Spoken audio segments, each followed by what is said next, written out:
Hello सारे होशियार बच्चों, क्लास 8 के हिंदी के टॉपर्स। बच्चों, हम लोग आपकी कक्षा 8 की हिंदी की पाठ्य पुस्तक सोन चिरैया पढ़ रहे हैं, जिसमें हम लोगों ने आपका पाठ पहला आदर्श बदला, इसका एक्सप्लेनेशन 2 भागों में बहुत अच्छी तरह से समझ लिया था, है ना बच्चों।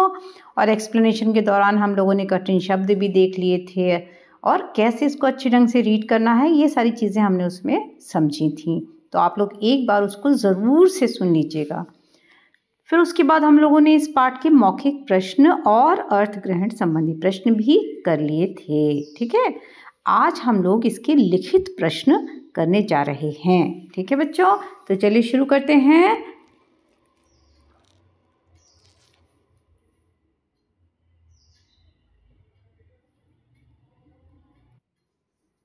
हाँ जी बच्चों, सबसे पहले क्या होगा इसमें लघु उत्तरीय प्रश्न। लिखित प्रश्न के अंतर्गत पहले हम लोग लेंगे लघु उत्तरीय, फिर लेंगे दीर्घ उत्तरीय। ठीक है, लघु उत्तरीय प्रश्न में पहला प्रश्न है, तानसेन की शर्त क्या थी? ठीक है, इसका उत्तर है बच्चों, तानसेन की शर्त थी कि जो मनुष्य गान विद्या में मेरी बराबरी न कर सके वह आगरा की सीमा के अंदर न गाए।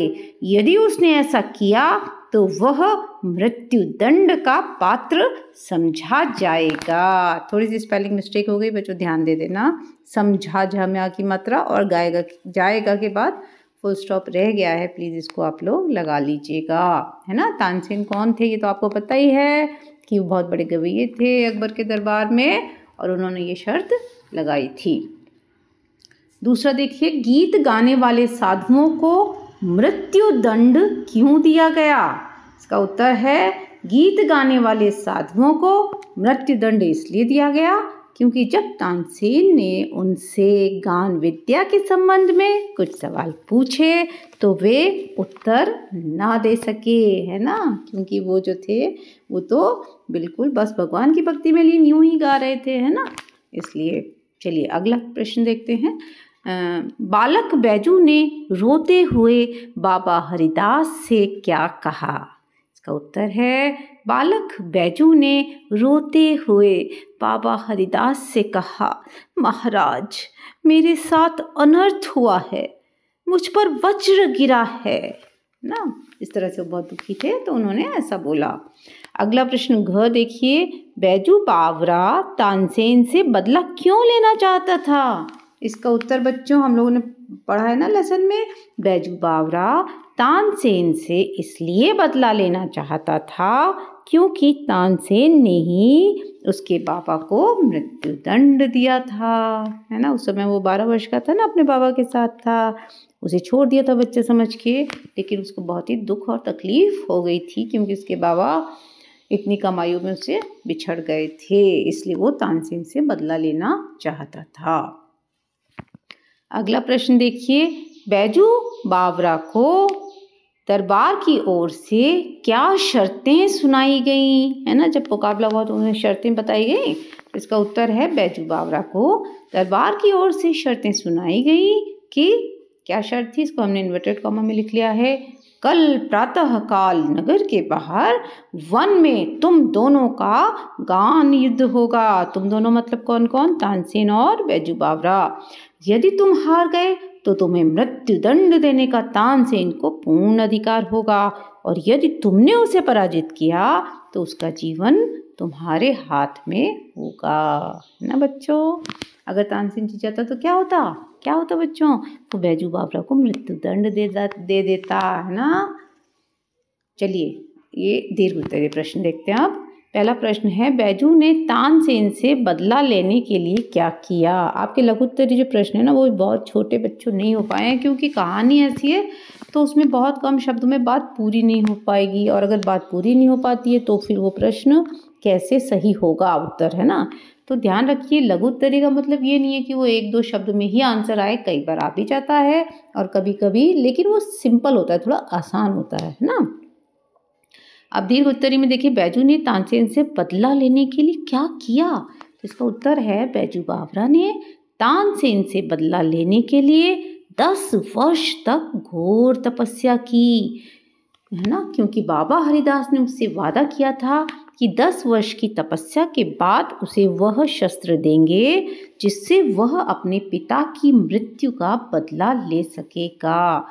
अब देखिए बच्चों, यहाँ जो 10 वर्ष तक घोर तपस्या की बात की जा रही ना, तो तपस्या कोई जंगल में जाके नहीं करी थी या पहाड़ों पे बैठ के तपस्या नहीं हुई थी। कैसी तपस्या हुई थी? बाबा हरिदास से उन्होंने गान विद्या सीखी थी। तो आप समझिए कि किसी स्किल को, किसी गान विद्या को, किसी भी कौशल को सीखना अपने आप में एक तपस्या होती है ना। जैसे आप लोग पढ़ाई करते हैं, जो लोग अच्छे बच्चों की तरह अच्छे से स्टडी आप लोग सब लोग करते हैं ना, तो आप पढ़ लिख के फिर एक भले इंसान बनेंगे, बड़े होंगे, सफल होंगे। तो ये भी एक तरह की तपस्या है। शिक्षा प्राप्त करना भी एक तपस्या ही है। अगर आप उसे मन लगाकर करते हैं तो आप निश्चित रूप से उसमें पूर्ण सफल होंगे। चलिए अगला देखते हैं। प्रश्न ख देखिए, बैजू ने तानसेन को किस प्रकार परास्त किया? इसका उत्तर है, सर्वप्रथम बैजू बावरा ने तानसेन के संगीत विद्या संबंधी प्रश्नों के सही उत्तर दिए। फिर जब उसने सितार बजाया तो लोग, पेड़ों के पत्ते और हिरन तक निश्चल होकर उसे सुनते रहे। बैजू ने अपने कंठ की फूल मालाएं हिरनों को पहना दी तो वे भाग गए। जब तानसेन सितार बजाकर उन हिरनों को वापस नहीं बुला पाया तो बैजू बावरा ने उसकी चुनौती स्वीकार की और देखो, एक जब गलती से टाइप हो गया बीच में, है ना, स्वीकार की और पुनः सितार की तरंगें छेड़ दी, जिससे वो हिरन पुनः आ गए और बैजू ने उनकी ग्रीवाओं से फूल मालाएं उतार लीं। देखो, मालाएं में बिंदी रहेगी बच्चों, है ना, ध्यान देना। इस तरह बैजू बावरा ने तानसेन को परास्त कर दिया। ठीक है ना, ध्यान आ गया ना? हम लोगों ने एक्सप्लेनेशन में पढ़ा था। बैजू बावरा ने जब बजाना शुरू किया तो सब लोग मंत्रमुग्ध हो गए। पेड़ पौधे, पक्षी पशु, सब लोग सब मस्त हो गए और बिल्कुल ऐसे सुनते रहे। तो हिरन भी आके खड़े हो गए, वो भी सुनने लगे। तो फिर जब उन्होंने अपना गाना ख़त्म किया बैजू बावरा ने, तो उन्होंने अपने गले में जो मालाएं थी वो हिरनों को पहना दी। जब मालाएं उनके गले में पड़ी तब उन्हें एकदम से चेतना आई कि अरे हम कहाँ खड़े। तब वो भाग गए जंगल में। फिर बाद में फिर तानसेन ने गाना गा के उनको बुलाने की कोशिश की तो वो नहीं बुला पाए। फिर वापस बैजू ने अपना तरंगे छेड़ी तो वापस वो हिरन आ गए। सेम वही हिरन जो मालाएं पहने हुए थे वापस आ गए और फिर बैजू बावरा ने उनके गले से मालाएं उतार ली और इस तरह से मुकाबला जीत लिया। ठीक है बच्चों।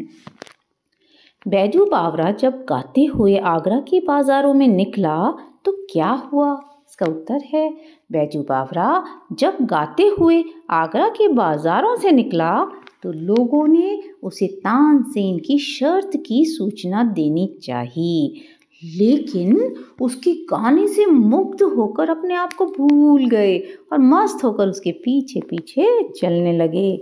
सिपाही भी जो उसे पकड़ने आए उसके मुखमंडल के तेज से आश्चर्यचकित हो मंत्रमुग्ध हो गए, है ना। जो भी मतलब उसको सुन रहा था वो मंत्रमुग्ध हो जा रहा था। अगला देखिए, गान युद्ध में विजयी होने पर बैजू बावरा ने अकबर से क्या अनुरोध किया? इसका उत्तर है बच्चों, गान युद्ध में विजयी होने पर बैजू बावरा ने अकबर से अनुरोध किया कि वो इस निष्ठुर नियम को हटा दें कि जो आगरा की सीमाओं के अंदर गाएगा, यदि तानसेन से हार जाए तो मरवा दिया जाएगा। और इसका लास्ट क्वेश्चन है बच्चों, बैजू बावरा के बदले को लेखक ने आदर्श बदला क्यों कहा है ना। यही तो है ना आपके पाठ का नाम, आदर्श बदला। सोच कर लिखिए, है ना, ये अपने मन से लिखना है आपको। तो इसका उत्तर है, बैजू बावरा के बदले को लेखक ने आदर्श बदला इसलिए कहा है क्योंकि बैजू ने तानसेन को क्षमा करके उसके अहंकार को मार दिया, एक निष्ठुर प्रथा को बंद करवा दिया और किसी को कोई हानि नहीं पहुंचाई, है ना। उसने कोई भी बदला नहीं लिया बल्कि उसको माफ़ कर दिया, है ना। तो ये एक आदर्श बदला था जहाँ पर उसने उस व्यक्ति को बदल दिया। ठीक है बच्चों, तो ये एक बहुत अच्छा पाठ जिससे हमें शिक्षा मिली कि हमें किसी से बदला नहीं लेना चाहिए, उसे क्षमा कर देना चाहिए। ठीक है, चलिए, तो ये हम लोगों ने करे आपके लिखित प्रश्न। बच्चों एक बार आपको याद दिला दूँ, चैनल को अब तक सब्सक्राइब नहीं किया जिस बच्चे ने, फटाफट से सब्सक्राइब कर दीजिए। वरना आपके पास मेरे वीडियोस पहुंच नहीं पाएंगे, है ना बच्चों। नोटिफिकेशंस भी नहीं पहुंचेंगे अगर आपने बेल आइकन प्रेस नहीं किया। तो आपको क्या करना है, सब्सक्राइब करना है, बेल आइकन प्रेस करना है और अपने दोस्तों को शेयर करना है। और सबसे इम्पॉर्टेंट बात, कमेंट करने हैं। मुझे बताइए कि आपको कैसा लग रहा है, आपको क्या चीज़ें इम्प्रूव करना चाहते हैं वो चीज़ें बताइए, मुझे सुझाव भी दीजिए, सजेशंस दीजिए, है ना, जिससे कि हम और अच्छे ढंग से पढ़ें और आप बन जाएं हिंदी के टॉपर्स। ठीक है बच्चों, तो नेक्स्ट वीडियो में आपसे फिर मिलेंगे। तब तक के लिए जय भारत, जय हिंद।